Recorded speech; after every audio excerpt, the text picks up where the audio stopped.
Rupanya pengadaan dan penerbitan buku dari Kementerian Pendidikan di tengah bangsa ini berjalan tanpa punya standar yang jelas.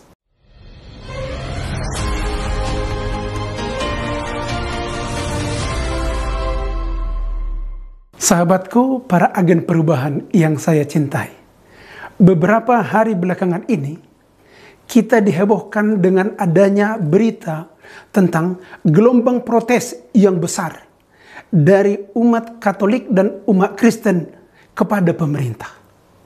Hal ini dipicu oleh adanya buku PPKN terbitan Kemendikbud untuk kelas 7 SMP yang mencoba menjelaskan dasar iman Kristen dan Katolik dengan cara yang salah, sehingga umat Kristen dan Katolik memprotes ini kepada pemerintah.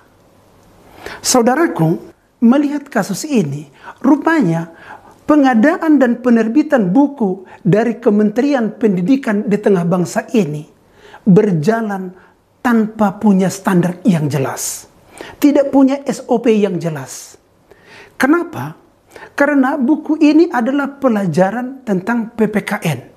PPKN itu adalah pendidikan Pancasila dan kewarganegaraan.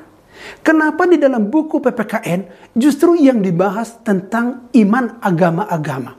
Bukankah itu seharusnya dibahas di dalam buku pelajaran agama? Itu yang pertama. Yang kedua, penerbitan dan pembuatan buku di Kemendikbud ini rupanya tidak punya SOP yang jelas dan tidak memiliki proses pengawasan dan pengecekan yang baku. Sehingga orang yang menulis tentang agama bukanlah orang yang berasal dari pendidikan agama, dan orang yang menulis tentang sesuatu agama bukanlah penganut agama tersebut. Jadi oleh karena itu bisa ngawur dan bisa menjadi rancu apa yang dijelaskannya di dalam buku tersebut.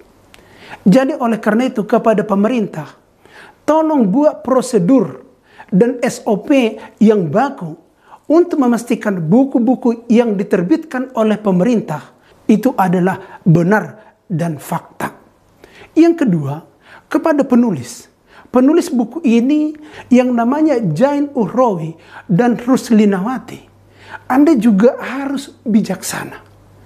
Anda itu menulis buku PPKN, jangan sampai mengurusi agama orang lain. Ini sensitif di tengah bangsa ini. Jadi Anda sudah membuat kekeliruan. Yang pertama adalah hasil tulisan Anda ini telah banyak menghabiskan uang rakyat dan akhirnya sia-sia karena buku yang Anda tulis harus ditarik kembali. Yang kedua, Anda juga jangan terpancing untuk mengurusi iman orang. Ini yang meresahkan bangsa ini. Kita tahu bangsa ini adalah bangsa yang multi agama. Dan sangat tidak etis kalau kita mencampuri iman percaya orang lain. Jadi bijaksanalah. Saya Sortaman Saragi, salam agen perubahan, tetap semangat.